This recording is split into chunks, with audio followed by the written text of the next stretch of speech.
Hello, what's up, everybody? Hope you guys are doing well. Welcome back after a long weekend, I guess. Because sorry I could not come yesterday, I was working and got some urgent stuff I had to do. But yeah, so now I'm online and we are going to do a couple of updates actually, like a couple of small things I wanted to mention. Now I have two screens. Finally got a second screen. So now I will be able to monitor things way better. I will be able to see the chats. I won't be missing them because a lot of time I was not able to see the chat, but now I can.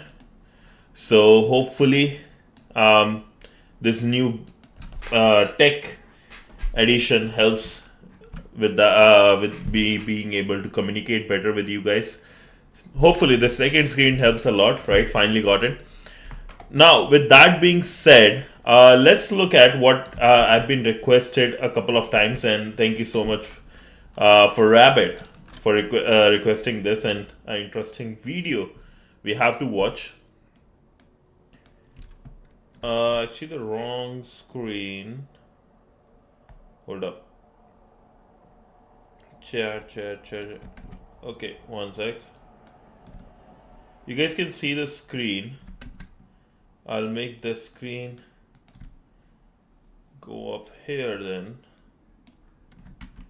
and I'll make these two go up here.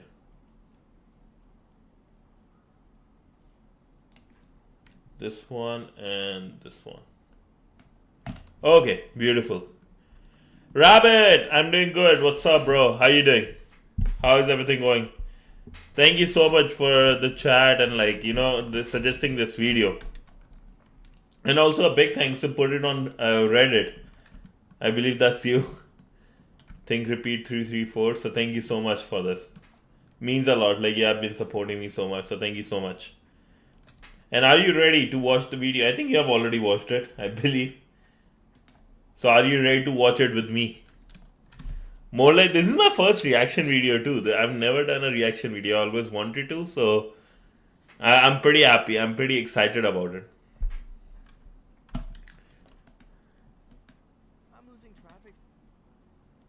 It'd be nice to see. Oh, my voice is low. Okay, how about this now? I'm putting the mic a bit in front of me. How about this? Yeah, things are good. Just was busy. So now I'm feeling better. I was sleeping a bit in the evening because my whole...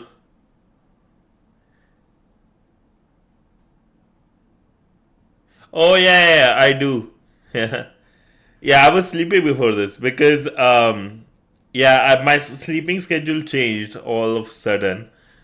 So I was sleeping. My head was hurting in the evening after not being able to have a proper sleeping schedule. But I'm doing good though. Thank you so much for asking, mate. Thank you so much. I don't know why this. I'm watching this ad. Come on. Okay. Alrighty. So are you ready to watch an amazing video with me, mate? My bro, my bhai.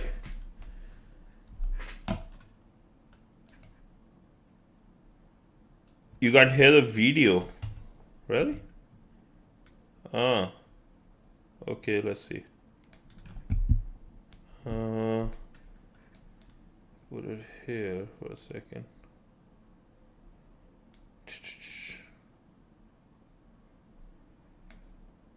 This is the story of the hunt for the world's most dangerous hacker. Is it now good?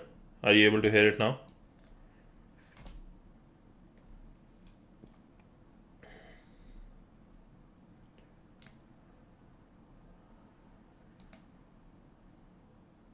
Now you can hear. Okay, awesome.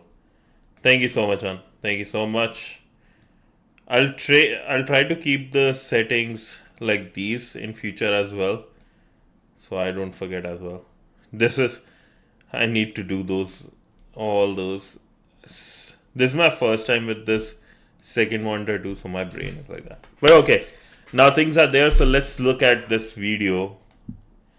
Dangerous hackers hunting the hunt for the world's most dangerous hackers. This is the story of the hunt for the world's most dangerous hackers.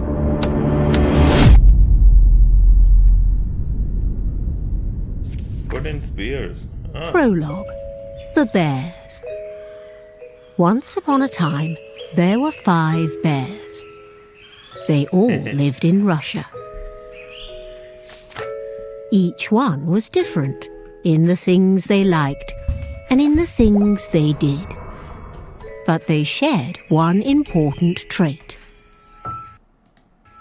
They were all seriously dangerous.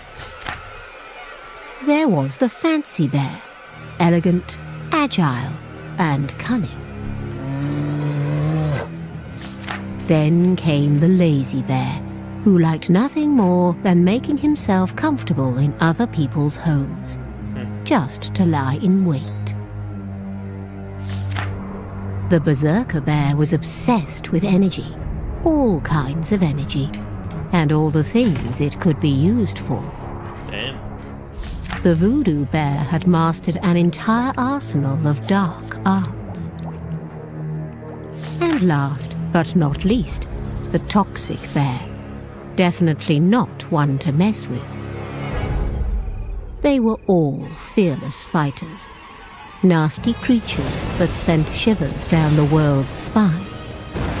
Even in the most distant lands, people knew of them and feared them. But there's one more thing all these bears had in common. Their metaphors, Nicknames for special units of Russian intelligence services. These units are made up of hackers, some of the most dangerous in the world. They each have different objectives: to spy, to expose, to wreak havoc. But they're not just a threat to computers or networks. They're a threat to Western democracies. They're tools of destabilization, Yeah. of psychological warfare, of political manipulation. They've already made it into the German parliament, into the email inboxes of the country's elected officials. They threw their full weight behind Donald Trump's 2016 campaign. They travel the world, working in the interest of Vladimir Putin's regime. And they've played a key role for years in Russia's brutal war against Ukraine. This documentary reveals who these hackers are, how they operate, and how we can protect ourselves from them.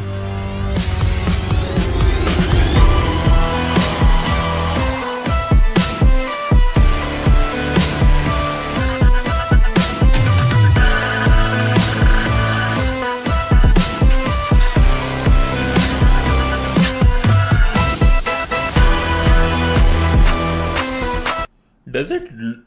Am I the only one, or does it feel like a that Citizen 4 documentary when it came out, like a proper?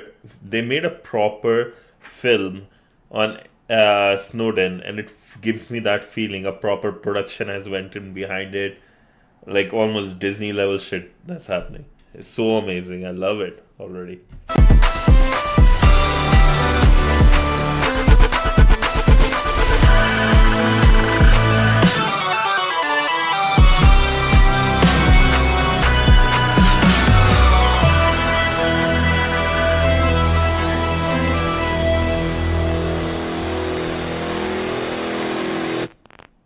This documentary is largely based on a fantastic German-speaking podcast, Der Mann in Merkel's Rechner, by German investigative journalists Hakan Tanriverdi and Florian Fada.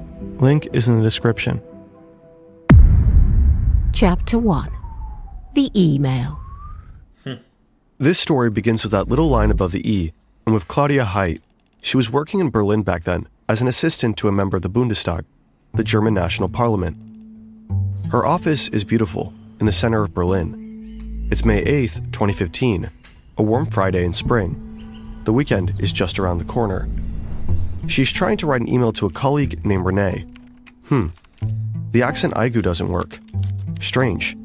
She tries all the usual, opening and closing Word, rebooting her PC. Nothing fixes the issue. The Bundestag has its own internal service hotline for that kind of thing, 117. She tells the IT guys that she thinks her PC got infected with some kind of malware, perhaps a Trojan. But they don't take her seriously. At this point, no one realizes how serious the situation really is. Yo, quick question. You work at Infosys, huh? So it's interesting.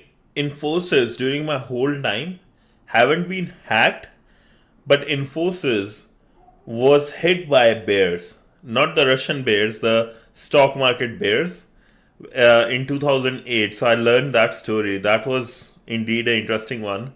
But it, like for, how to say it?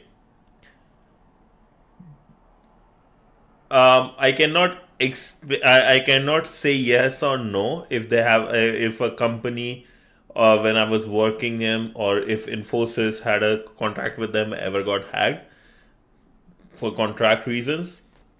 Online, I can't say it, and I won't say it. But if you want to know big companies that have gone hacked, which were interesting in my opinion, we can chat in Discord. There were so many companies that have been hacked, right, in the last couple of years. So, yeah.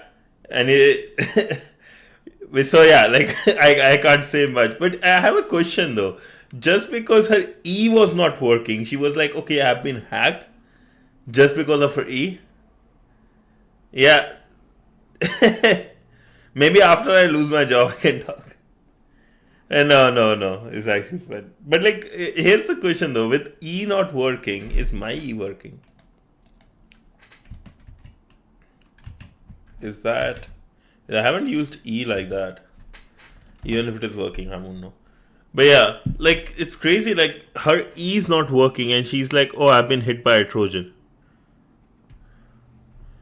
That's crazy, right?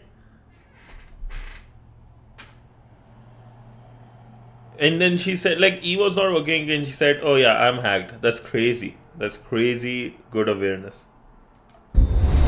Framer Workshop is where vibe coding meets design. Framer is a no-code website builder. There really was a Trojan on Claudia's computer. She'd been hacked. But it wasn't just her device.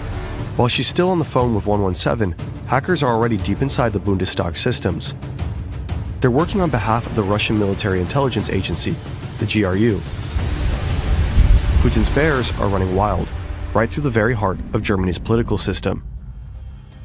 If all this happened today, Claudia could have just asked an AI assistant, probably way more helpful than that service hotline. With Uda's website app, AI can also help you build your website in seconds. No coding skills, and it generates image. Choose a to-do, a website to make the sure. Get started today. You can even get the full suite. 8 days earlier, on April 30th, 2015, dozens of MPs and their staffs received an email. It looked official, as if it came from the United Nations. The subject line referenced Ukraine and its economic situation. It's just a year after the annexation of Crimea, Russia's first military incursion into Ukraine. The military operation is now underway in eastern Ukraine. The capital, Kyiv, and other Ukrainian cities have been hit by air and missile strikes over the past several hours. The situation in Ukraine was already a red-hot political issue. You had to stay informed, and if the UN sent something around, Claudia Height and many others clicked. That single click was enough. Malware installed itself quietly in the background. No pop-ups, no warnings. The infection was silent, and from that moment on, the hackers had access. Their objective was clear: gain administrator rights. With those, it had the digital equivalent of master keys, access to everything, the power to change anything. And they got what they came for. They broke into areas of the system that should have been completely off limits. That's how they were able to push deeper and deeper until they'd essentially taken over the Bundestag's IT infrastructure. It was a sophisticated operation, carefully planned and executed. The attackers moved laterally, jumping from computer to computer, scanning for valuable information, documents, emails, anything of use. Eventually, they reached two machines inside a parliamentary office of the Conservatives. And not just any office, Angela Merkel's, the German chancellor at the time. German chancellor. The Bundestag hack is one of the most serious. Have you ever seen a 0 day at work in real life? 0 day? No, I haven't actually seen a O day at work. At least not yet. But I have seen some very interesting things which could have been avoided, of course. That's where I learned this thing, a very interesting concept. I'll teach you if you are going to be in, I don't know if what's your plan with tech, but if you are going to go in DevOps or web development or something, there's something called a magic IP in AWS. What this magic IP is, if you are able to hit this, because a lot of them there is API calls are being made and stuff through various people's platform. So if with magic IP you are able to tell a bunch of resources of a company which is set up on AWS. So this IP address 169.254 and 169.254, this IP address is a very special IP address. So have a look at this one. I have seen this at play. Nope, it's AWS. And for whole AWS, every single company, this is a very interesting one. Then I think Azure and GCP might have their own. Was a facilitate communication channel for Azure platform resources. This one. Every one of them has a specific IP address, which is like the magic IP. So this is, you can do a lot more than just leak data, because just being able to see data is one, but this is used for communication between resources, right? So it's a very interesting thing. I'll send you this. And this, I saw it and I was like, okay, I need to become better at cybersecurity, way better. So yeah, have a look at this one.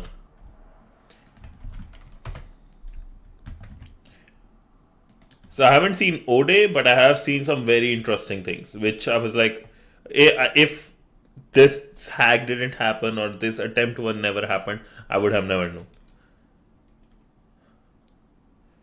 Like, what's the catch? So this actually is the thing. The reason this is public, why this IP is allowed, because as a company also, you want to be able to see what all resources you have, right? So you want to be able to see, so you have to, this cannot be blocked.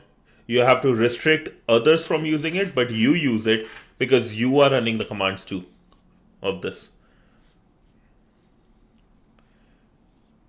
Yeah, there has to be, like, those type of requests were supposed to be like put, but it's not done by default by AWS. That's the thing, right? And there are certain companies, for example, like I can give you, I can't name the companies, so, but there are certain companies whose job, right, is specifically about like testing and stuff, like doing some test, allowing these IP addresses and playing with different URLs and stuff. Their offering is that. So that's where this came from. So have a look. It's a very interesting one. And that's why, like, even with TryHackMe,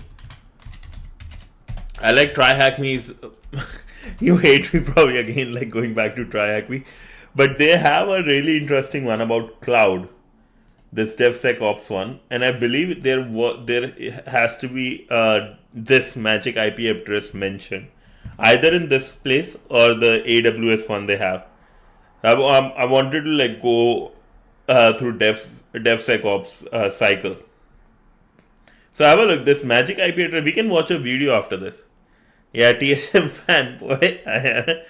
I love Hack the Box too. I loved it. I honestly, the Azure Active Directory attack we did, I loved every single part of it. The only reason I like TryHackMe more, because I'm doing it more and it's a bit more beginner friendly. Once I have a year into cybersecurity more, hacking more, one more year extra, then I probably will turn into HTTP guy. Soon. Yeah, let's get back to our video. Hey, that's a good question. 0 day at work, I would love to. No, I don't want to be part of it. I don't want to go through that stress, but I would love to witness something interesting, honestly. Yeah. Cyber attacks in German history. It will set off. The Bundestag hack is one of the most serious cyber attacks in German history. It will set off a large-scale international investigation and eventually arrest warrants that had once seemed unimaginable. And yet, inside the Bundestag itself, the attack goes unnoticed for quite some time. Back to that Friday afternoon call with 117. Claudia is frustrated with how unhelpful the first hotline call had been, so she does what most people do in that situation. She calls again, hoping the next person might actually understand what's going on. but even the second person on the line doesn't take her seriously. Angry and fed up, Claudia decides to just shut down her PC and go home. It is Friday after all, and the weekend has already begun.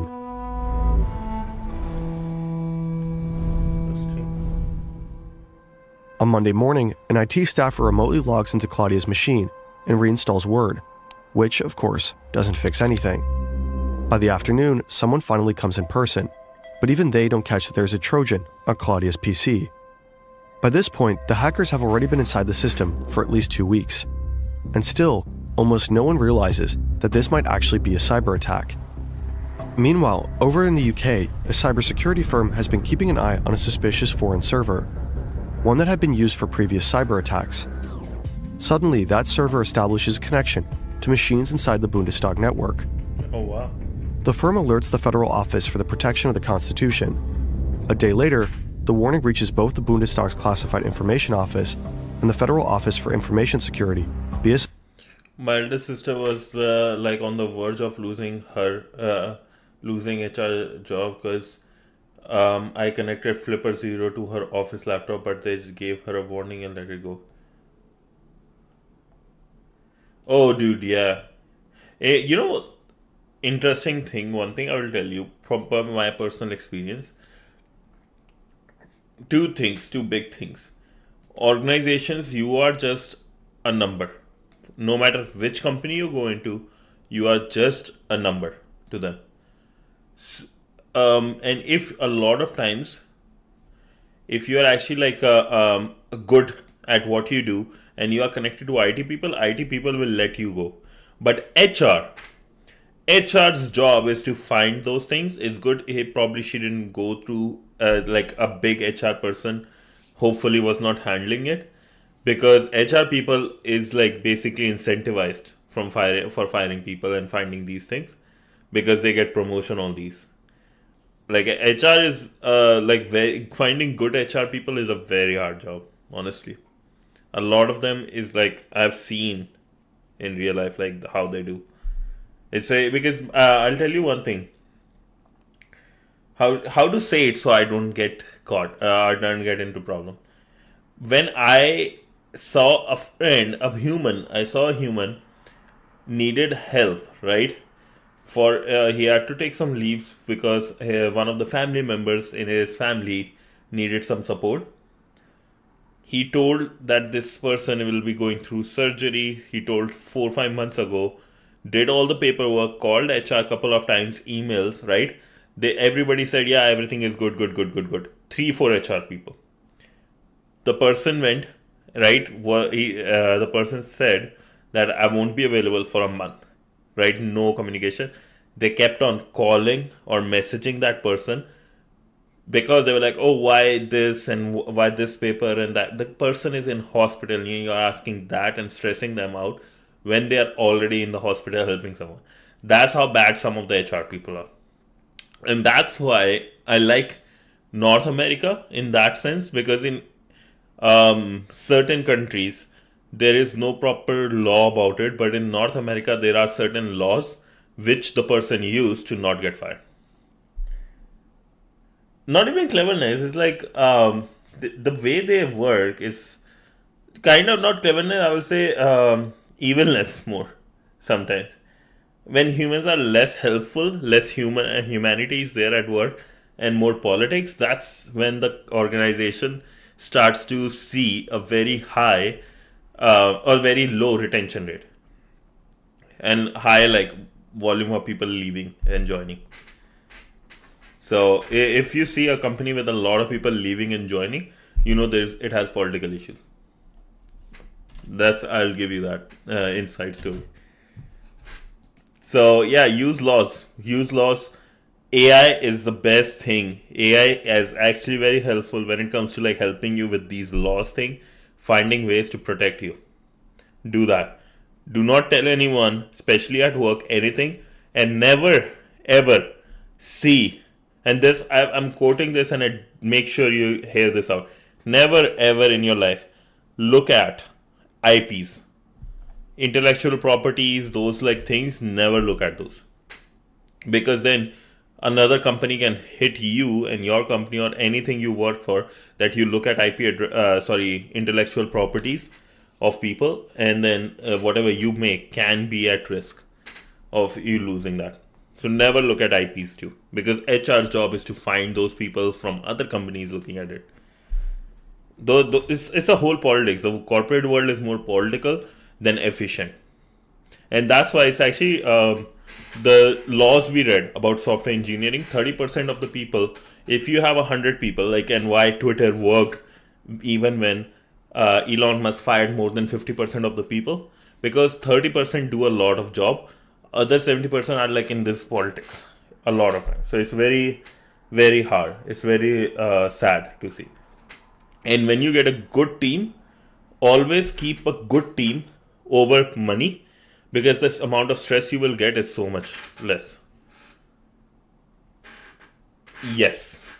There is a lot of other countries too. We know about India because we have heard about stories.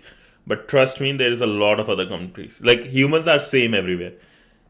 Trust me, humans are same everywhere. The character doesn't change, man. It's crazy. Yeah. So that's my two advice. Always use AI to protect yourself. It was very helpful. Second, use it. Never look at intellectual properties and those type of papers and stuff. Never. Yeah, let's do this now. Let's go a bit back. I want to see who's forget it. Almost no one realizes that this might actually be a cyber attack.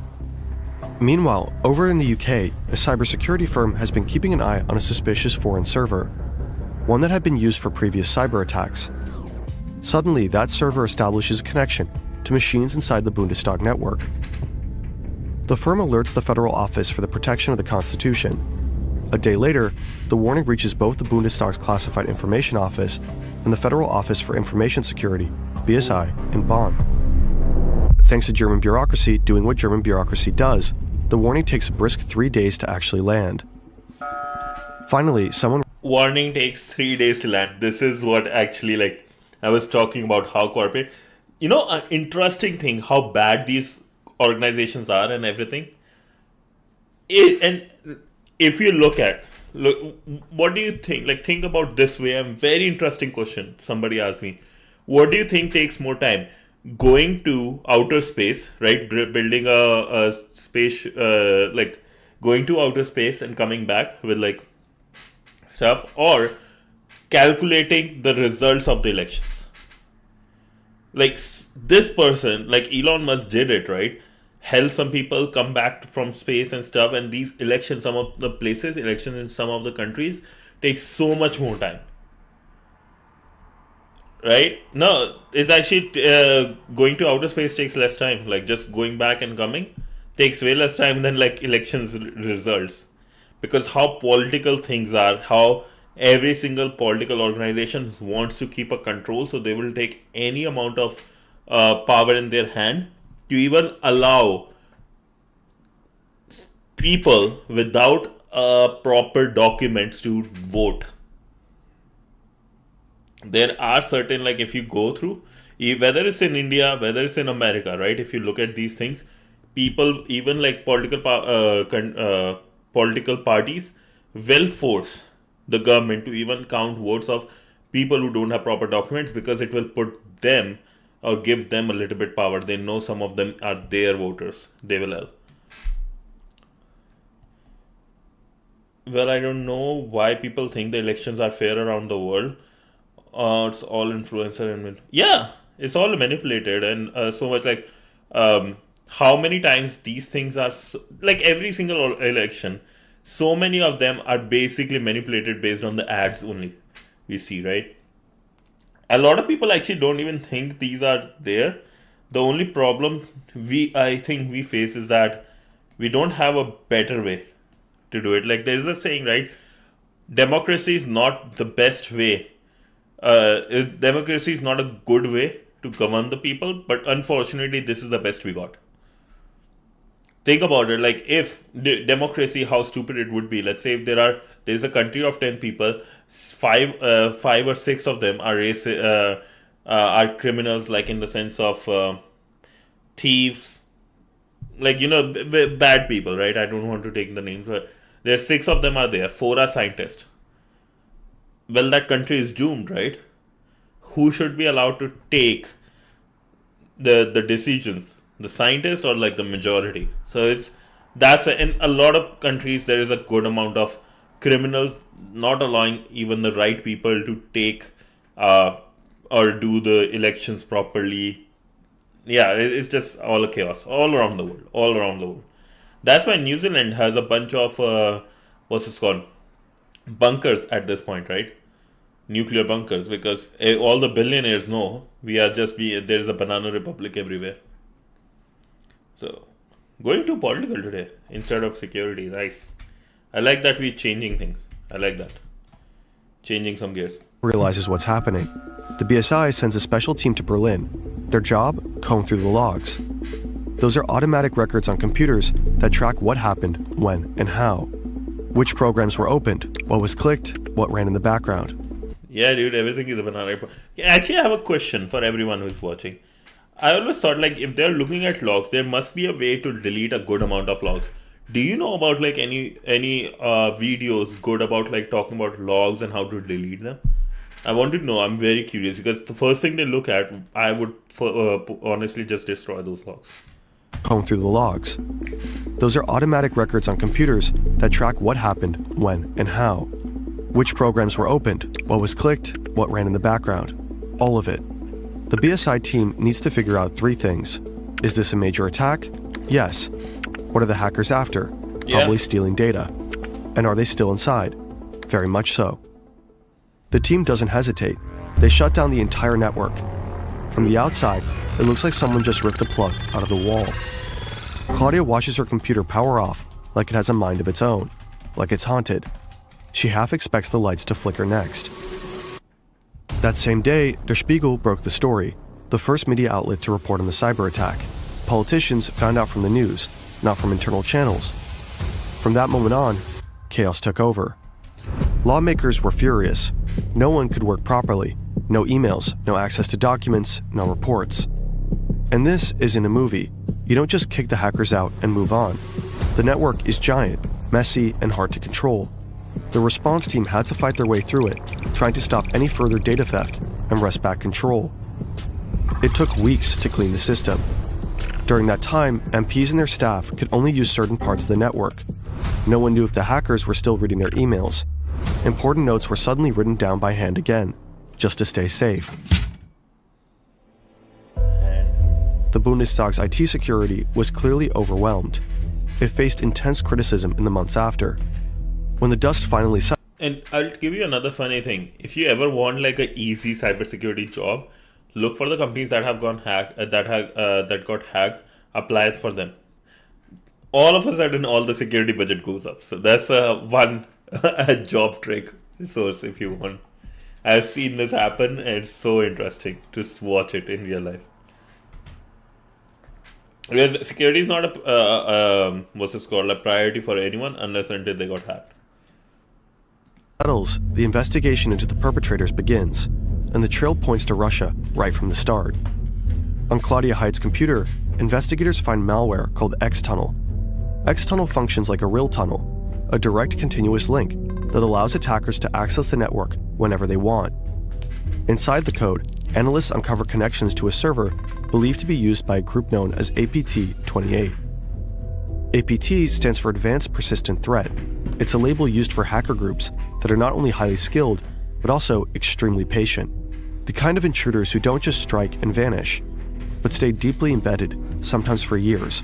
By all accounts, APT-28 is a Russian group, and it also goes by another name, Fancy Bear. Fancy Bear operates under the GRU, Russia's military intelligence service. The group is notorious. This is where they work, in what's known as the Aquarium in Moscow. No one knows who they really are. No names, no faces, not even how many of them exist. But one thing is clear. They do whatever it takes. They'll stop at nothing, not even the computer of the sitting German chancellor. Ironically, it's there, in that highly sensitive office, where one of the hackers slips up. They manage to break into a computer in Angela Merkel's outer office, her personal machine, her inbox. It's exactly what they were after. To extract the emails, one of the hackers writes a custom program. The tool is designed to copy her Outlook inbox and send that copy to a server they control. The program is called VSC.exe. But there's a problem. While coding, the hackers make a mistake. To locate and extract the files, VSC.exe needs to follow a specific file path, and that path includes the words Abgeordnetenbüro. But the program doesn't recognize the German U. Instead, the character shows up as a garbled symbol, a question mark followed by RO, so the program can't find the folder. For a moment, the entire operation stumbles over the quirks of the German language. Realizing the attack might be exposed at any moment, the hackers panic a little. Under pressure, they decide to rewrite the code. This time, they tell the program, expect German, expect that U. Then they try again. And this time, it works. The tool successfully copies the inbox and sends it out. It's not Merkel's correspondence from the Chancellery, but still a huge win for the attackers. But the hackers messed up. Maybe from the rush, maybe out of nervousness. In the code of the program, investigators later discover a critical detail. The hacker forgot to delete the name of the computer he was working on. The path reads C users Scaramouche. Scaramouche is a clown-like character from Italian theater. People might also recognize the name from Bohemian Rhapsody. Scaramouche, Scaramouche, will you do the fandango? That's the hacker's alias, his handle. In secret, Scaramouche and his team become high-priority targets. Okay. What? Scaramouche, I've never heard the name, but it's so good as a hacker name. I love it. I was about to say something, honestly. I heard the word Scaramouche and I forgot, so sorry about it. The Federal Public Prosecutor's Office opens an investigation on suspicion of espionage. Angela Merkel later calls it an act of hybrid warfare. But publicly, the German government keeps quiet at first. No accusations, no pointing fingers. In total, around 16 gigabytes of data is believed to have been stolen from the Bundestag network, though no one knows for sure. 16 gigabytes doesn't sound like much, right? Just an old USB stick. But in context, it's a lot. Especially if we're talking only emails. 16 gigabytes contains a staggering amount of information. Is that really the end of the world, though? A little espionage here and there. Business as usual. Sure, they stole some files, but what could they really do with that? Then came the US presidential election in 2016. Putin's bears shows what they're really capable of. The Clinton campaign won't confirm or deny the veracity of any of the emails posted by WikiLeaks. What lines they're willing to cross, and just how much chaos a few gigabytes can unleash. Chapter 2. The Orange. Now, 1 second, sorry, I paused. Actually, the thing I remembered was that some friend of mine said every time I set up a computer, especially Windows, I set up my in my language, right, like the first language, as Russian, because a lot of these viruses check what is the default language setup on the system is, and if it is Russian, they don't attack this computer. There's nothing happens. They don't even touch that computer. Same thing happened with, I think the name was NotPetya, when it was a Ukraine Russian virus on Ukraine's accounting software, which was used by a lot of people. So a very interesting thing, and that's actually works if you set it up as Russian. Way less attacks on your system. That's what I wanted to mention. Yeah. In mid-2015, Donald Trump announces his candidacy. At first, no one really takes him seriously. But because he's so different, so unfiltered, saying things no one else would dare, the media can't stop talking about him. And Mexico will pay for the wall. I could stand in the middle of Fifth Avenue and shoot somebody and I wouldn't lose any voters, okay? One outrageous statement after the next dominates the headlines. ISIS is honoring President Obama. He is the founder of ISIS. He's the founder of ISIS. There's public outrage, disbelief, and widespread support for him. I don't know what I said. I don't remember. By early 2016, Trump is no longer the oddball outsider. He's now the Republican frontrunner, going head-to-head with Democrat Hillary Clinton. Damn. Half a world away, in the Kremlin, Vladimir Putin is watching closely. He doesn't like Hillary Clinton, not one bit. The two have history. Back in 2011, Clinton was the US Secretary of State when Russia held national elections. She publicly questioned whether the vote had been rigged, and massive protests followed across the country. Putin accused the US of stirring up those demonstrations. He never forgave her for that. Politically, she had been one of his toughest opponents for years. Later, the European Court of Human Rights... I don't even, like, one thing I'll say, interestingly, so she is poking the bear here. I think that's like a proper term goes, that she's poking the bear. Second, Hillary Clinton said it was, like, I think she was so much okay, or she just lowballed the fact that her husband had a relationship with a teenager intern at the in the US government. And I'm like, why people like these are even near the face of public or the government? I just don't understand, and why they get so many resources when the fact like underage people, for her, it's okay for her that her husband is having relationships with underage people. So I just don't see why somebody, or at least some political party would ever want her to be the face. Put in the daddy. It's so interesting. 2011, Clinton was the US Secretary of State when Russia held national elections. She publicly questioned whether the vote had been rigged, and massive protests followed across the country. Putin accused the US of stirring up those demonstrations. He never forgave her for that. Politically, she had been one of his toughest opponents for years. Later, the European Court of Human Rights confirmed that the 2011 Russian election was in fact manipulated. Putin clearly is rooting for the other guy, the loud billionaire. Trump, for his part, has repeatedly praised Putin in the past. He sees Putin as a strong leader, someone he thinks he could get along with as president. So Putin consults with his 3 intelligence agencies and makes a call. Nice.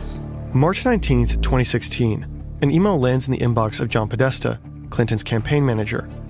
The message looks like a standard Google security alert, something about suspicious activity and a prompt to reset the password.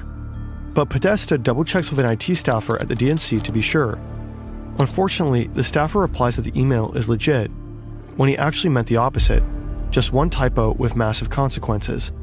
Podesta assumes the message is safe, clicks the link, and enters his login on a fake site. That's it. The hackers are in. They now have access to internal communications, emails, and nearly everything tied to the campaign. They're part of Fancy Bear, the same group tied to the Bundestag hack. They steal 50,000 of Podesta's emails. The tactic is known as phishing, casting bait and waiting for a bite. Spear phishing more specifically, as it's tailored to a specific person. With the same approach, Fancy Bear targets 300 more people inside Clinton's campaign. No one knows how many fell for it. In early April, they go after another key target, the Democratic Congressional Campaign Committee, DCCC, a central player in the Democratic election machine. Using more convincingly real-looking emails, they manage to steal the credentials of at least one DCCC employee. And just like that, they're in again. Once inside, Fancy Bear uses 2 main types of malware, X-Agent and X-Tunnel. The latter is the same tool used in the attack on Claudia Heidt's computer in Berlin. While digging through the DCCC, the hackers find something even more valuable. Credentials that let them slip into the Democratic National Committee, DNC, the heart of the party. How do people fell for phishing? I never got any fish. Actually, I'll tell you an interesting thing. So, phishing emails, right? If you want to get phishing emails, it's very interesting. If you want to get phishing emails just to see what people do, go on really shitty websites, mostly adult website, which I don't recommend. Don't go there. But that's where you will get a lot of time those phishing emails and stuff. And second, when this is same as like getting those phishing scam calls. If you show that you are vulnerable even once, you get into their good good lead list, in which they will send you more emails. So I created a website, very funny name for it, and then I wanted to see if this works, and it did work. I started getting a lot more emails because of that. Oh, Panda is here. Yeah, phishing emails are fishy indeed. But yeah, it's very easy to get those phishing emails. It's very easy to get the phishing emails. If you want, just go on the crazy websites, the not so good websites, and you will get those emails very fast. I want to see if I can copy this. No, I can't copy it. Never mind. Sorry, I wanted to try if I can copy it so you guys can see the chat, what's going on. What's a phishing email? So phishing email is basically, let's say, it's PHISHING, not FISNG. So phishing email is, let's say, a bogus email, which will say, let's say, from Google, you get an email that, hey, your password is used can be seen by other people, and you should change it. That will be the message, but it's not technically from Google. It came from a hacker and who wants you to click on that email. So those are phishing emails. And they want to get either you to click something, enter your password, or something in that around that order, so they can like get access to something. Even just your password, that's a big one. That's why it's said if the email looks even a little bit suspicious, don't even open it, because even like, let's say there is a file like Word doc, right, sent in that email. That Word document, that PDF might have a virus. So you will, and so many big hacks. Actually, last year only hack happened because there was an issue with that Windows issue. Let me quickly grab that for you. If I'm not wrong, Word doc used for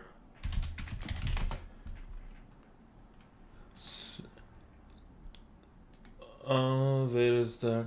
Enable.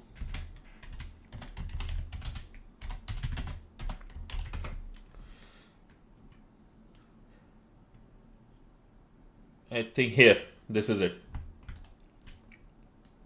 If you have ever seen this, I'll give you the idea.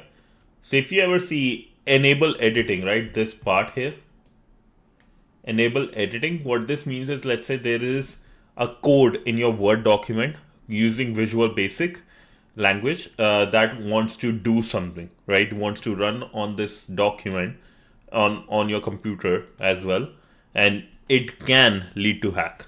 So never, if you are not 110% sure that this enable editing is what you already know what this might be, do not click on it, because then you will end up getting hacked. There are good chances. That was like happened last year a lot. So hopefully that helps understanding, right? Now let's do this. There, they uncovered detailed documents on campaign strategy, including a file on Trump full of potentially damaging information. In early May, the intrusion is finally full. Sorry, let's go back. There, they uncovered detailed documents on campaign strategy, including a file on Trump full of potentially damaging information. Wow. In early May, the intrusion is finally detected. The DCCC and the DNC hire a cybersecurity firm to clean house, a process that will stretch all the way into October. But the Democrats should have discovered the hackers much sooner. In a small, unremarkable office in Moscow, another set of hackers is quietly at work. This group is known as Cozy Bear, most likely working under the SVR, Russia's foreign intelligence service. They've been inside the Democrats' network since June 2015, far longer than Fancy Bear. As strange as it sounds, Cozy and Fancy Bear probably weren't even aware of each other. They had different bosses, didn't talk, didn't collaborate. Cozy Bear is known for being quiet and methodical, targeting all kinds of institutions without leaving much of a trace. But this time, someone's watching them. In 2014, Dutch intelligence pulled off an incredible hack. They gained access to surveillance cameras in the very building where Cozy Bear operates. They're literally watching the hackers at work. That's how they realize Cozy Bear is crawling through the DNC's systems. So the AIVD warns the American counterparts early on. That warning eventually reaches the FBI. By September 2015, an agent in Washington calls the DNC to let them know Russian hackers are inside their systems. But the warning goes nowhere. The call lands with lower-level IT staff and is more or less ignored. Senior leadership at the DNC later claimed they didn't even know about it at the time. The hackers could have been You know, I don't agree with this. A lot of them, even when I'd say some low-level person wants to do this and they're like, there might be a hack going on, everybody downplays that. They're like, okay, when this happens, we'll take care of it. By the time it's already too late. Discovered much earlier. If anyone had looked more closely at Cozy Bear, they likely would have seen Fancy Bear too. And if that had happened, the summer of 2016 might have unfolded quite differently. But it didn't. Back to spring 2016, Fancy Bear launches a website, dcleaks.com, and starting in June, they begin dropping bombshell after bombshell. They invent a fake identity, Guccifer 2.0, a supposed Romanian lone wolf behind all the leaks. Guccifer gets a blog, reaches out to journalists, and offers up stolen files. The DNC hack dominates the headlines. It becomes breaking news on TV. Suddenly, internal dirt from within the Democratic Party, rumors, backroom deals, tensions is out in the open. It's a major blow to Hillary Clinton's campaign. The emails appear to show the DNC clearly favoring Clinton over Bernie Sanders, even though they were supposed to stay neutral. There's content about what she earned for Wall Street speeches, and even an alleged anti-Catholic bias. Trump jumps on the scandal. At a rally, he famously says, Russia, if you're listening, I hope you're able to find the 30,000 emails that are missing. I think you will probably be rewarded mightily by our press. At that point, Clinton is already under pressure over her use of a private email server while serving as Secretary of State. The FBI confirms she also deleted private emails from that account, which makes people believe that she's hiding something. Trump seizes the moment, tying that controversy to the flood of new leaks. That very same day, Fancy Bear sends 76 spear phishing emails to Clinton's staff. The impact of the leaks on Clinton's campaign is huge, maybe not the deciding factor, but they definitely give Trump a boost, over and over again.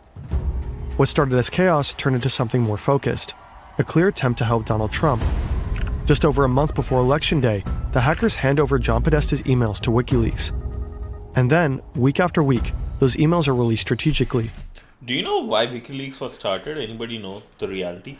It's a very interesting. And who started WikiLeaks? What actually was the motive behind it? If you know what WikiLeaks is, it makes so much sense and such a interesting story that is happening, and this is what's happening to.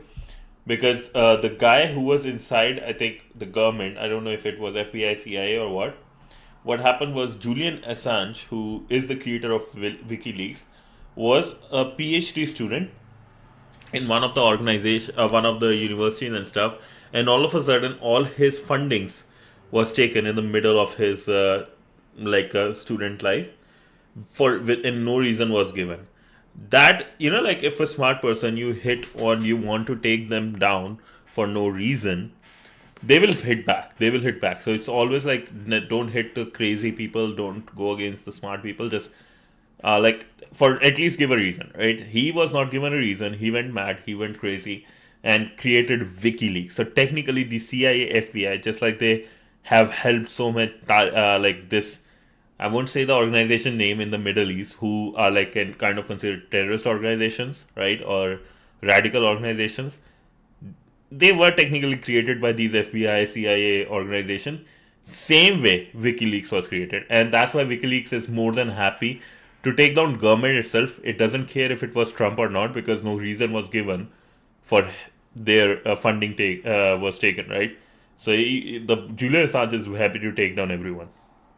That's just an interesting story, and I'll send you a video, or we can watch a video of that on that too. It's a very interesting one.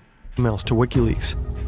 And then, week after week, those emails are released strategically, some more dramatic than others, but all grabbing headlines. The constant drip of leaked material creates a lasting impression.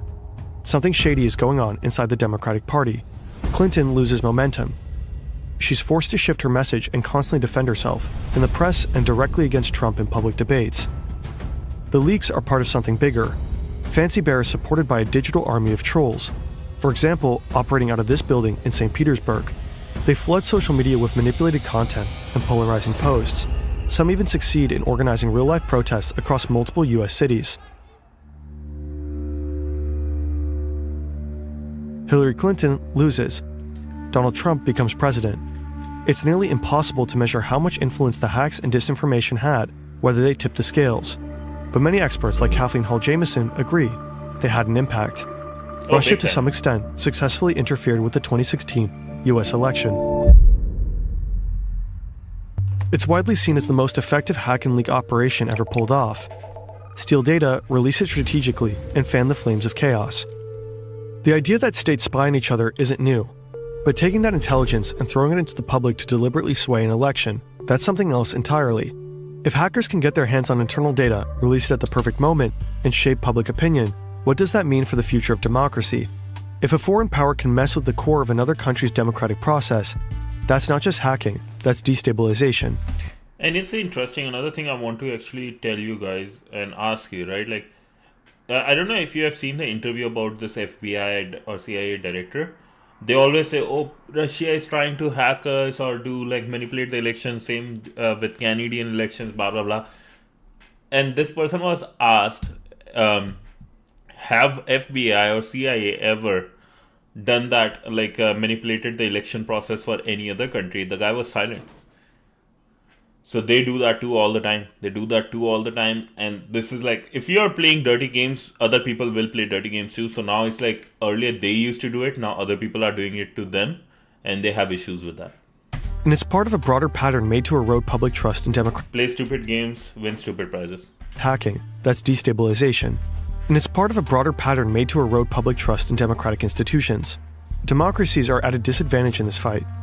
A dictatorship can flood the internet with state media, bots, fake accounts, leak operations, and watches the public sphere in open society fragments and turns against itself. Meanwhile, inside the authoritarian regime, nothing wobbles. Dissent is crushed quickly and publicly. The United States only realizes what just happened after the elections have already passed. The CIA, FBI, and NSA compile their findings in a highly classified report. In early 2017, a redacted version is released to the public. One sentence stands out as especially alarming. We assess that Moscow will apply lessons learned from its campaign aimed at the US presidential election to future influence efforts worldwide. The sheer aggression and scale of these cyber operations, especially in the US, opens many people's eyes.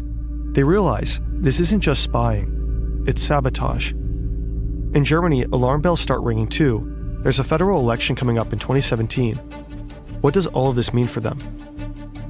Then, a new website pops up, btleaks.com.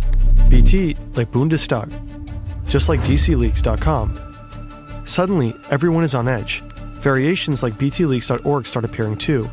German authorities notice that someone is registering these sites, and panic starts to set in. Is the world about to see a repeat of the US playbook? In early May 2017, Angela Merkel travels to Russia for the first time since the Bundestag hack.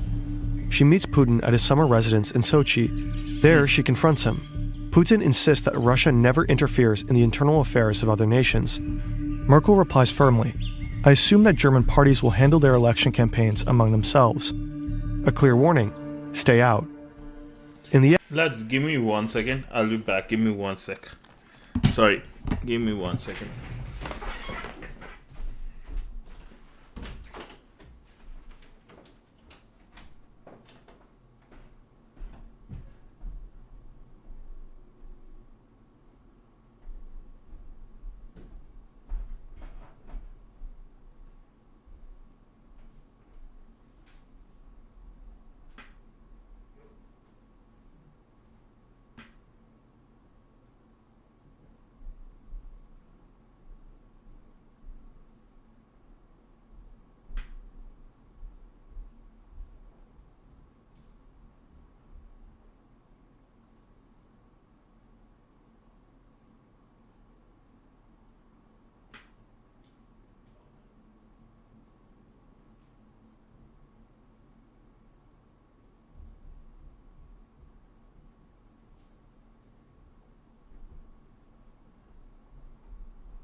Sorry, somebody's at the door. I have to quickly see what's to quickly find and give that person something back.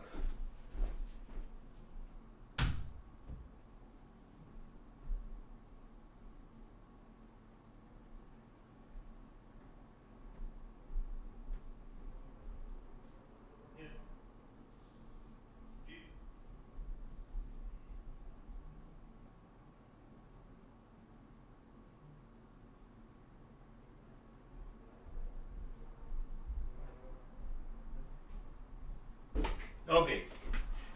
Alrighty. The hacker is back.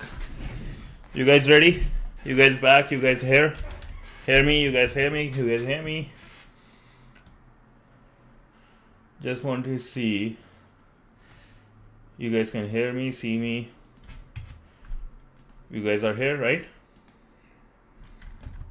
Okay. Alrighty. So let's get back into our game. Here. There, she confronts him. Putin insists that Russia never interferes in the internal affairs of other nations.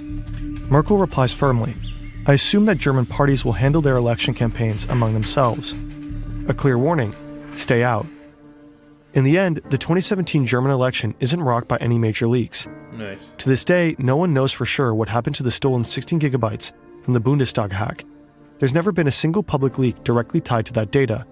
But then again, maybe there doesn't need to be. Maybe the information was used in some other way. Quietly. Tactically.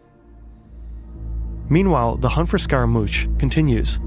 It'll be a while before his identity is finally confirmed. Robin is scared. Wanted by the FBI.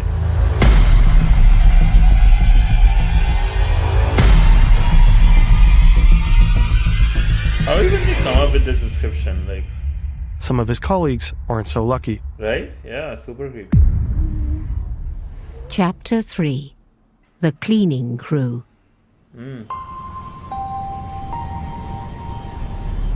April 10th, 2018.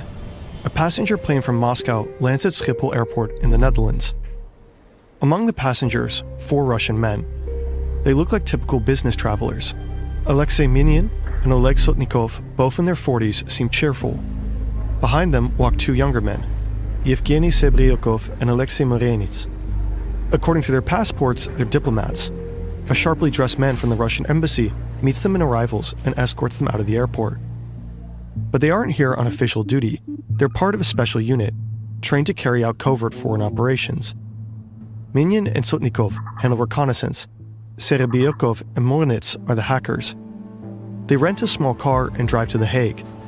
They stop at an electronics store to buy a heavy-duty 12-volt battery and a charger, then check into a hotel. The next day, Minin heads to OPCW, the Organization for the Prohibition of Chemical Weapons. That's an international body that You want me to go back to like where the game started? Like, let's go back here. Minin and Sotnikov handle reconnaissance. Serebyakov and Morenits are the hackers. Nice. They rent a small car and drive to The Hague. They stop at an electronics store to buy a heavy... I will say this though, North Korea in this case is crazy good, right? Because if somebody comes into their country, all eyes are on everyone. Everyone. heavy-duty 12-volt battery and a charger, then check into a hotel. The next day, Minin heads to OPCW, the Organization for the Prohibition of Chemical Weapons. That's an international body that investigates chemical weapons use and checks compliance with global conventions. The OPCW has just finalized its report on a high-profile case. Sergei Skripal and his daughter Yulia were found unconscious on a bench in Salisbury, UK, after being poisoned with Novichok, a nerve agent developed in Russia. The OPCW report confirms the British findings. Minin scouts the site. He photographs the OPCW building and the Marriott Hotel next door. 2 days later, April 13th, the group plans to strike. Time is short. What they don't realize is that they're being watched. From the moment they set foot into the country, they've been under surveillance by the Dutch Military Intelligence Service, MIVD. For the original version of this documentary, we interviewed a senior... I know it's very delusional. People want anonymity until they are safe, while when something wrong happens, then they ask why there is no surveillance. That's the thing, right? That's the debate all the time, because if you watch Edward Snowden's movie on Netflix, right? There is this dialogue. A lot of people, like the CIA director says, a lot of people don't want privacy, they want security. And Edward Snowden says, what is the point of having security when there is zero privacy? Right? So it's a very interesting debate. It's like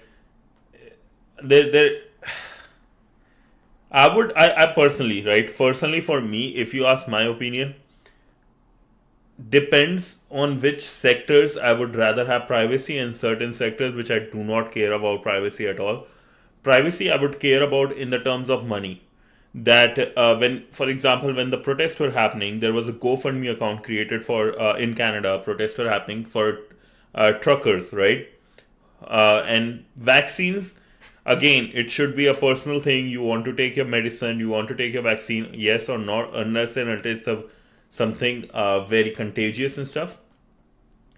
But like COVID, it wasn't that big of a deal. It was just more of a thing created with media. So a lot of people don't want the vaccines because they were not tested. Very like good choice, but their GoFundMe account, their bank accounts were taken down.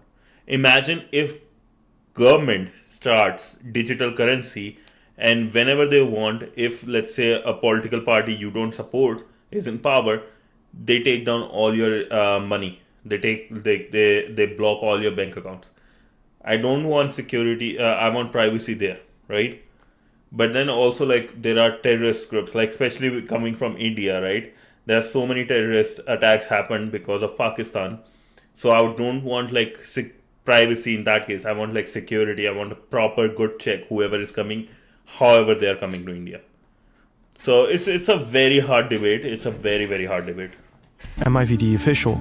Due to rights restrictions, we had to cut those segments from this adaptation. He couldn't help but grin when describing their transport. A rather small car for a bunch of guys, tightly cramped in there. The agency follows them closely, but how did they even know to look for them? Apparently, the MIVD received intelligence that members of APT-28 would be flying in. Fancy Bear again.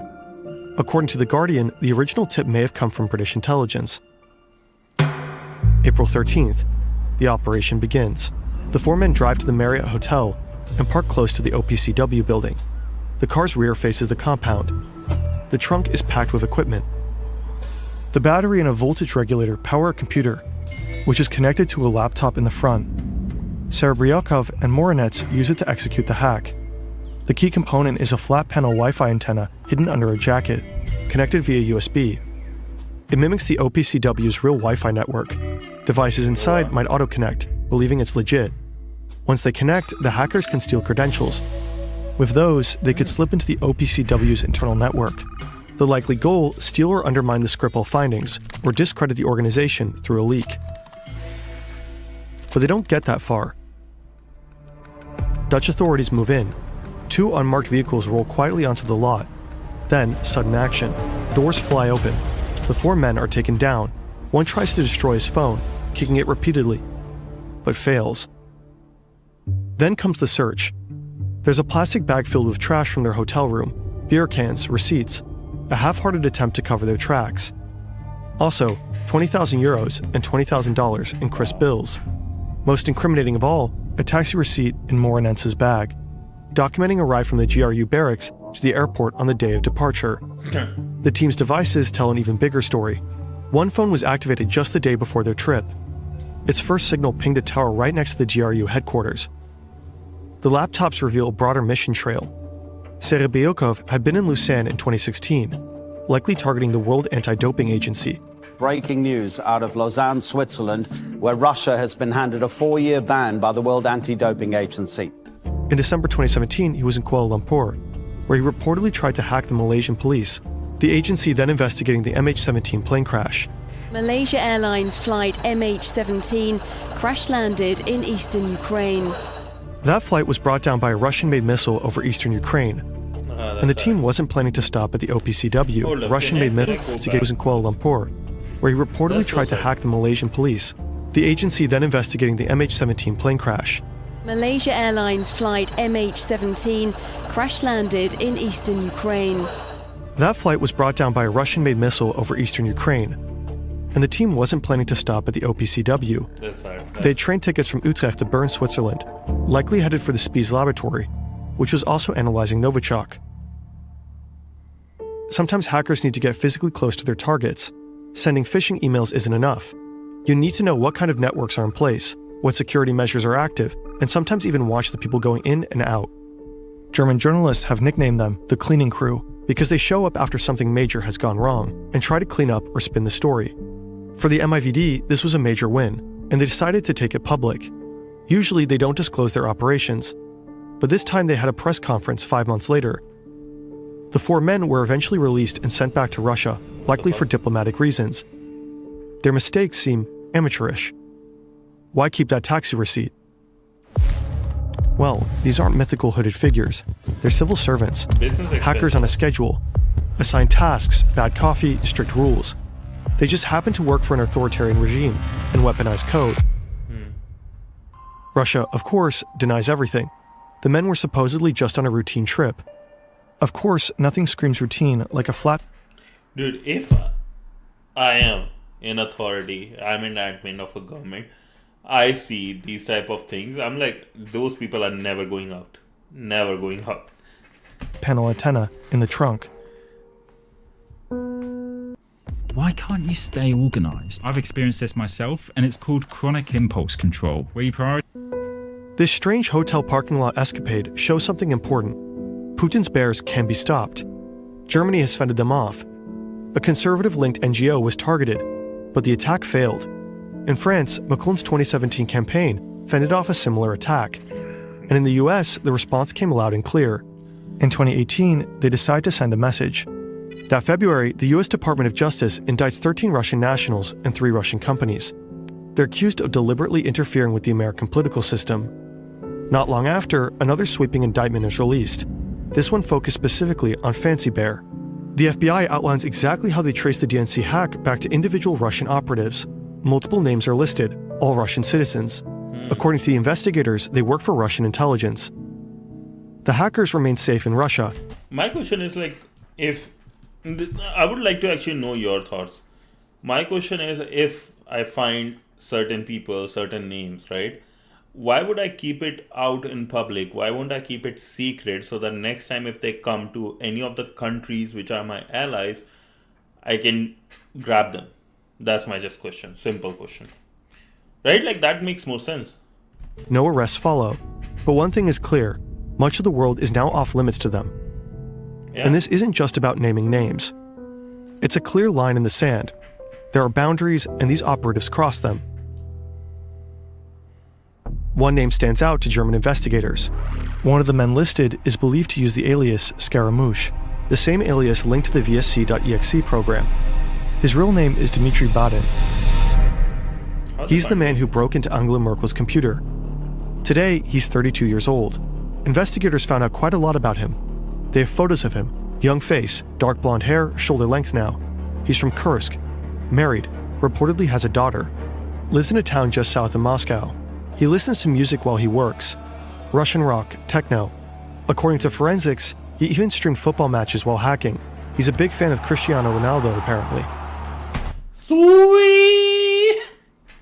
Sweet. The good diplomatic reason you don't disclose names so you don't spoil the relationship you have with the country. You don't disclose the names so you don't spoil the relationship you have with that country. But like if a country's APT, advanced persistent threats, are hitting my country, the relation, there is no good relation, right? If you have good relation, just a guess. Yeah. Diplomatic is like so interesting, right? To know what they will do, why they will do. But remember, sweet. I would like to put this. It's so good. Sweet. It's so crazy. Like they are able to find so much information about this person. In many ways, he seems like an average guy, but he's a government hacker serving in a regime that targets Western democracies. In May 2020, the German federal public prosecutor files charges against Badin as well. After the first wave of indictments in 2018, Vladimir Putin sat down with NBC for an interview. There he was confronted with the allegations. 13 Russians and 3 Russian-owned companies have been indicted by a special prosecutor named Robert Mueller in the United States for interfering in our election. Why would you allow an attack like this on the United States? Why have you decided the Russian authorities, myself included, gave anybody permission to do this? If the 13 Russian nationals plus 3 Russian companies did in fact interfere in our elections, is that okay with you? The fact he's laughing is sweet. I don't care. I couldn't care less. Damn. Putin's bears were never captured. Their operations weren't dismantled. Feels this like isn't a story with a clean, satisfying... Feels like he's like, yeah, another question we already know about, you will be asking. Another question you will be asking. Crazy, right? Were never captured. Their operations weren't dismantled. This isn't a story with a clean, satisfying ending. Quite the opposite. Chapter 4. The Satellite. Before we start the next chapter, remember, we also have a bear in our chat. Panda bear. I also got my bears ready, just in case if anybody is wondering.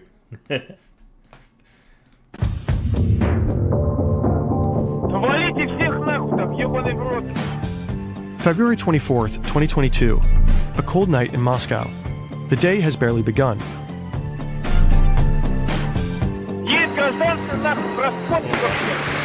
February. A quiet man heads to work earlier than usual. He's riding the metro.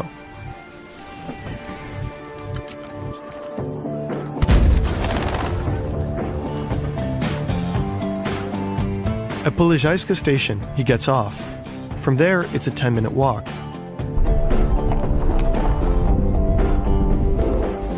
He's a little on edge, lights a cigarette. He works for the GRU, in the aquarium. He's part of Unit 74455, better known abroad as Sandworm or Voodoo Bear. At his desk, he pulls up a chair. Time to go to work.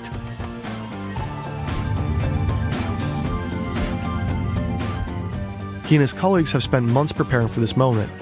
Now it's just a few final clicks.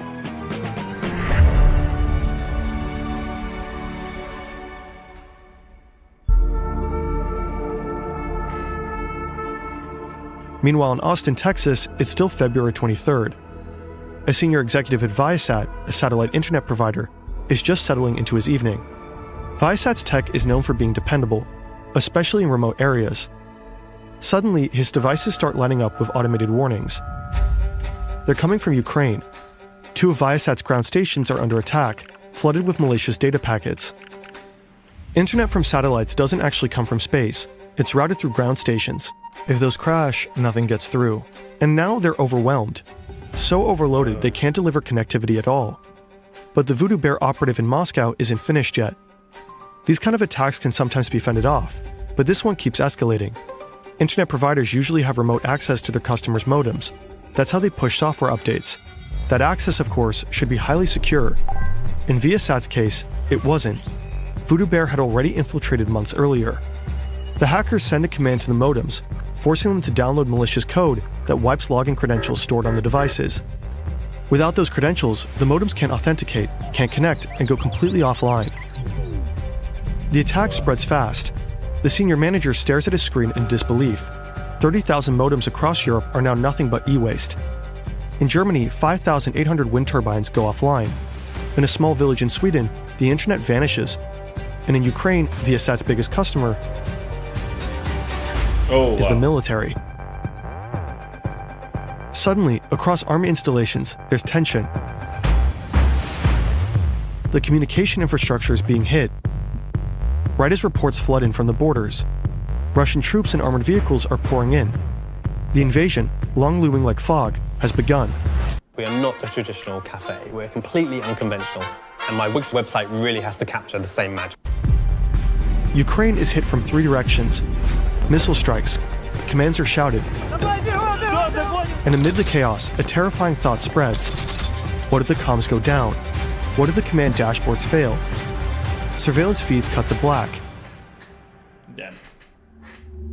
The Viasat attack was a highly effective cyber strike, perfectly timed with the invasion, but for Ukraine, it wasn't a new experience.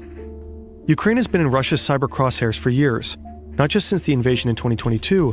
How do we born as Putin daddy in the next life? Are you sure you want to though? Are you sure you want to be like? That's a very stressful game, and he was like a soldier, martial art like black belt and all those stuff. He's like kind of the GOAT when it comes to like after Modi. I will say like he is the top level leaders around the world, right, for their nations. Because think about it, like Mark Carney, I don't consider him to be that good of a leader. I just don't, because of I saw his debates, I saw his for Canada, I saw his like priorities. I was like, yeah, no. Trump right now, he's in his own world, no idea what's going on, especially with Jeffrey Epstein list. But yeah, Putin is like way up in the game, just like Modi in this case. And China's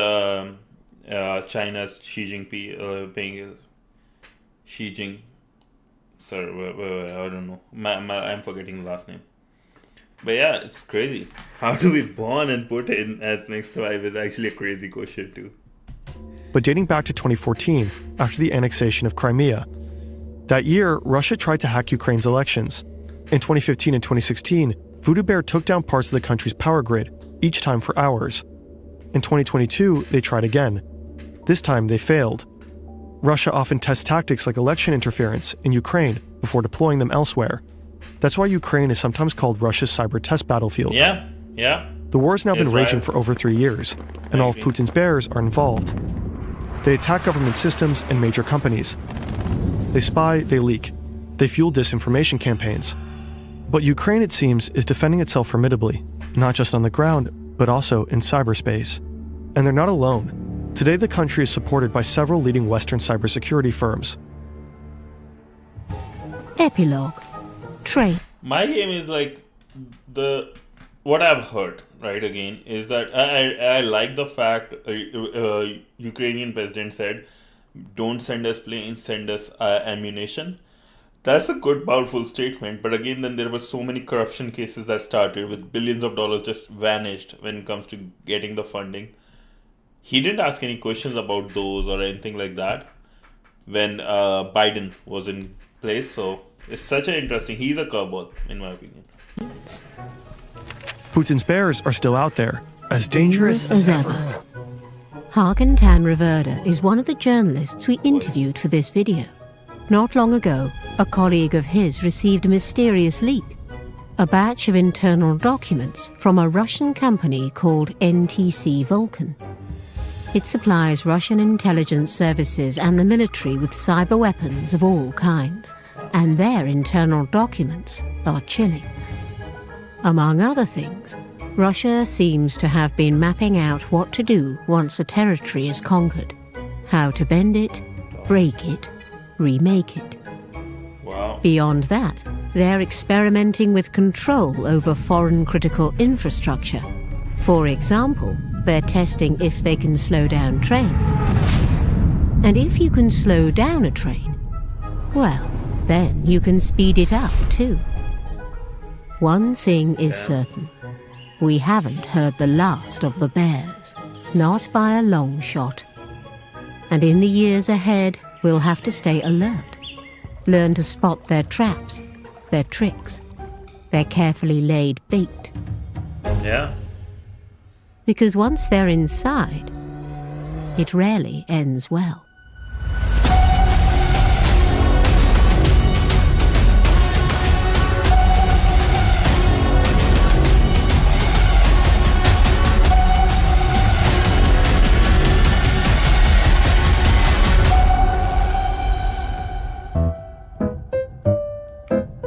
What a crazy production though. W's 441. W.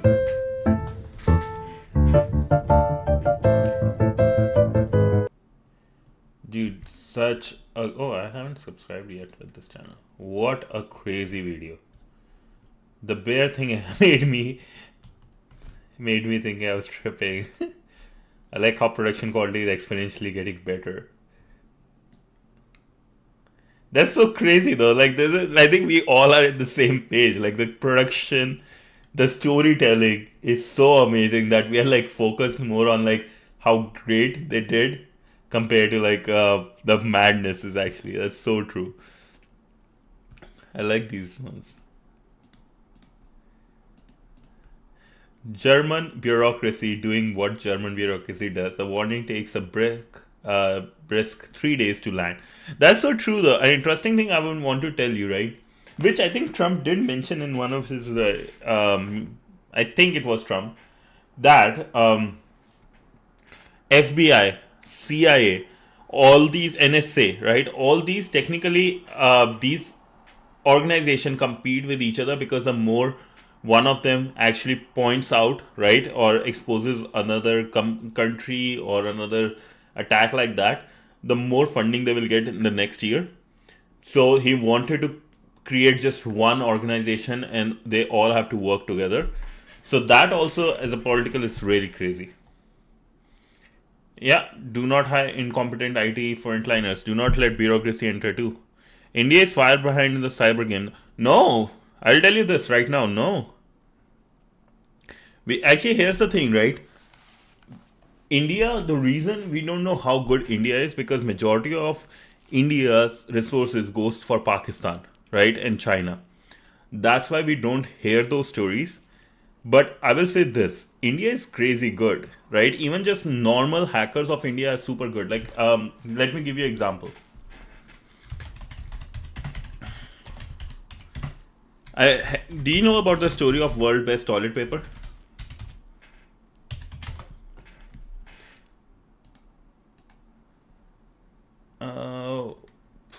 News.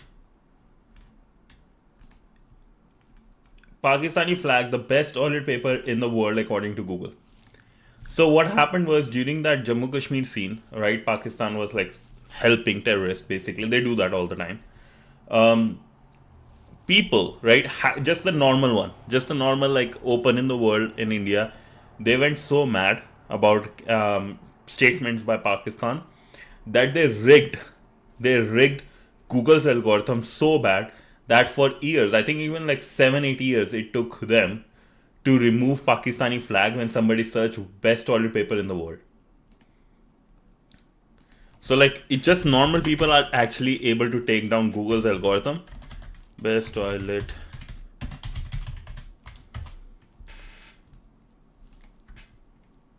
I want to see if it still comes. It doesn't come anymore. Because I remember like doing it 3-4 years ago. 3 years ago, and it was actually still there. Still there, and this will be there. They just try to hit 1 or 2, but yeah, Pakistani flag is technically the best toilet paper in the world. Fuck it. But yeah, this is like, so we don't know how good India is just because we don't know the stories, but one thing is like India is a very big democratic country and they have a lot of power. We don't hear crazy stories like the bears. Doesn't mean there aren't any, right? Maybe in the future, but just because you don't hear the stories, like if you hear, right? If let's say I hacked CIA or I hacked GRU or I hacked GCHQ, right? Those big organizations, you're not going to hear from me. I'm not telling anyone, mate. I'm not telling anyone what I'm doing, because even these Russian ones, right? The bears, it's very hard to tell. This is like all still like they investigated. Even with US, so many things are hard to tell and they come in public. But a lot of them, for example, the UK one, we don't know much about the UK, MI6 and all those ones. But there are MI5, whatever it is. But like, yeah, like there are people, we just don't know. North Korea has so many. We know just 1 or 2 attacks by them. Just because you don't know doesn't mean it doesn't exist, right? Like you might have not seen Japan ever. Doesn't mean it doesn't exist. So that's the game, right? I used that movie from Bhagam Bhag. This dialogue. Have you ever seen Japan? No? Does that mean Japan doesn't exist? So, yeah, it's interesting. And I will say this, like, India, and the whole thing is like the reality comes when, like, you know, the war will happen, technically. Then the reality will come. Like, Operation Sindoor was so precise, they took down the whole family of the terrorist in one go. Made them bend over, made Pakistani military bend over. Made Pakistani armed forces bend over. So, a lot of people, like, it's so funny, a lot of, like, influencers don't talk about Pakistan and armed forces too. Yeah, the armed forces. Don't mess with the armed forces.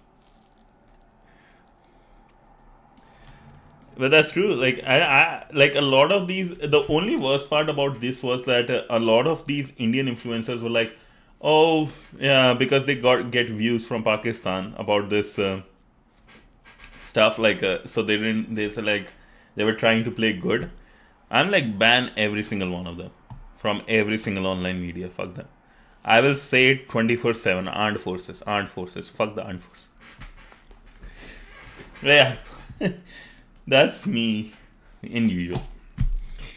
But yo, this was actually very interesting. Thank you so much for posting this, mate. Thank you so much. I actually want to remove this approval thing too. I want to remove the approval thing so anybody who wants, they can, like, come and visit the Reddit and share something. So I will do that. But yeah, so one great news is now I have 2 screens. I will be able to monitor things much better.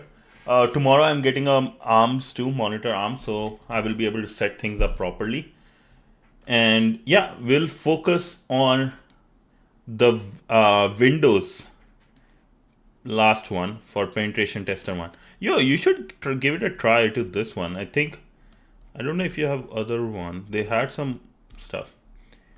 But yeah, let's look into some hackathons too in the future. Like, I want to participate in some CTF challenges. Just want to learn from people. I want to see what I can do. That'll be nice to form a team. We can have our own bears. You want to be a bear, buddy? Anybody want to be a bear?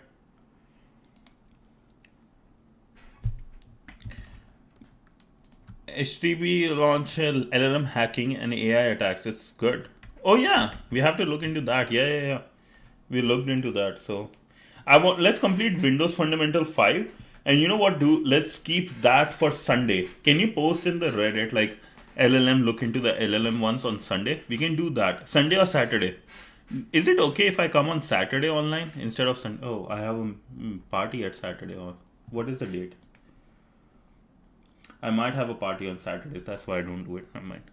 But yeah, Sunday I'll try to come again and then we can look into that. And after this, what do we have next? I want to do some hacking. I'm actually done with, like, learning a lot. I will create my own notes and I think I want to do some hacking. So what I will do is I'll search certain ones, right? And I will post the hacking stuff which I will do this week. We will do more hacking CTF challenges with Windows as well as Linux.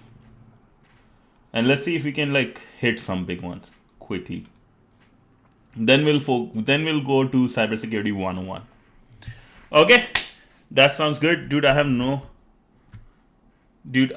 have done around 120 machines on HTTP and offensive security. Still, I feel nervous setting in for OSCP.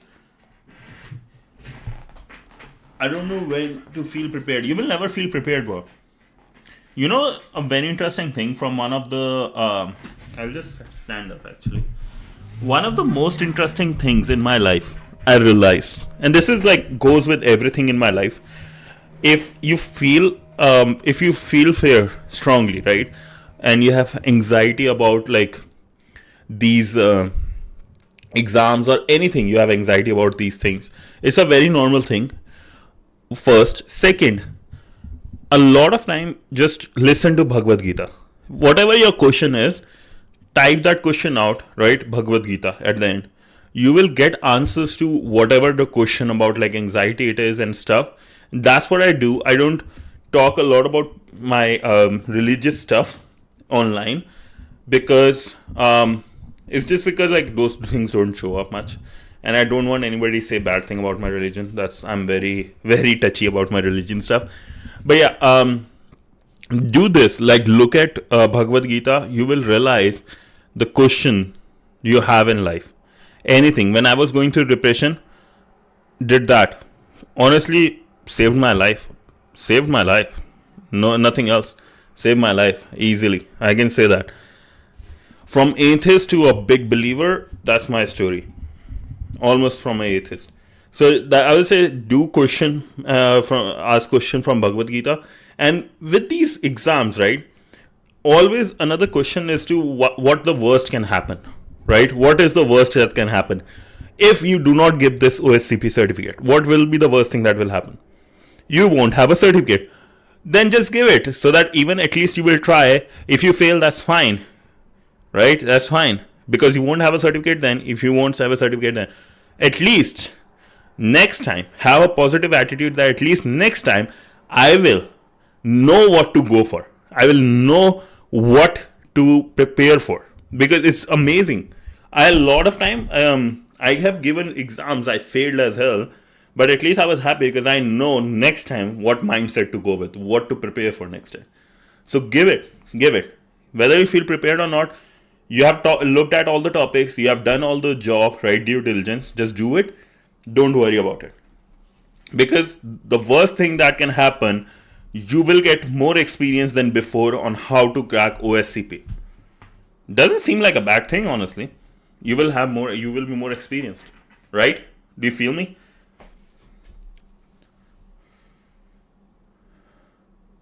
Yeah, go for it. Jai Shri Krishna, 100%. Jai Shri Radheshyam. Yeah, you will gain experience. One of the most beautiful thing about time came like in Scam 1992, right? The guy says, one of the most beautiful thing about time, it doesn't take, it only brings experience. You will be experienced on 25th. You will enter the new chapter of life on 25th, right? So don't be nervous. And also, do pray in the morning before the exam and take the blessings of your parents by touching their feet. That's all you need. Dang. I gave like my hardest exams of my life, right? I understand. Let's go, right? Like, true. During my JEE mains exam, the hardest exam in India, right? I puked. I was so nervous. On the way, I puked twice. My mom said, like, what's the worst will happen? You will gain experience. Done. Easy. Yeah, just do it. And another good way to reduce your stress is to do exercise. Just 10-20 minutes of exercise, more than enough. Just get that sweat out, you will be good, bro. And I trust you. I believe in you. You got this. You know so much, bro. You got this. And after your OSCP, remember, I will be asking you a bunch of questions for everyone else. So you have to be prepared for that too. Just think about that. Okay? Don't worry. You will do good. You have been doing good. You know so much. You will be fine. You will be fine. Don't you worry. If you have done all the things you were supposed to do, you have learned everything you were supposed to do, what else? Right? You're good. And then just don't worry. Everything will be fine. And with that being said, I'm going to post. So tomorrow we'll cover a recommended learning for this exam too, right? Windows Fundamental 3. This will be our tomorrow's, and we will end our stuff. So in this, we will have a lot of good about security, practicing, protection, firewall. These are the things you will be able to use for protection of your computer, And we'll start. Hopefully, we are able to cover this in 2 days, so we can do at least 1 or 2 machines on TryHackMe. But that's all I think for today, right? Hopefully you guys have a great day. don't worry, right? Everything will be fine, Rabbit, right? And I trust you, I believe in you. And do not forget, everyone, to join the Discord and post anything you have on the Reddit you want me to go over, just like the today's video. Thank you so much. Thank you, Rabbit, right, for all the messages. Thank you, Panda. Have a good night, lads. Stay safe, right? Be happy. Stay away from the bears. Say sorry to them if ever needed. And I'll see you tomorrow at 7:30 7 PST, 7 p.m. PST, which is 7:30 a.m. IST, right? For some more hacking and learning. Till then, this is your sincere hacker, the one that cannot be stopped by any bears. Your favorite G Money. Bye. Have a good one. Bye. Good night, lads. Have a good one. Thank you.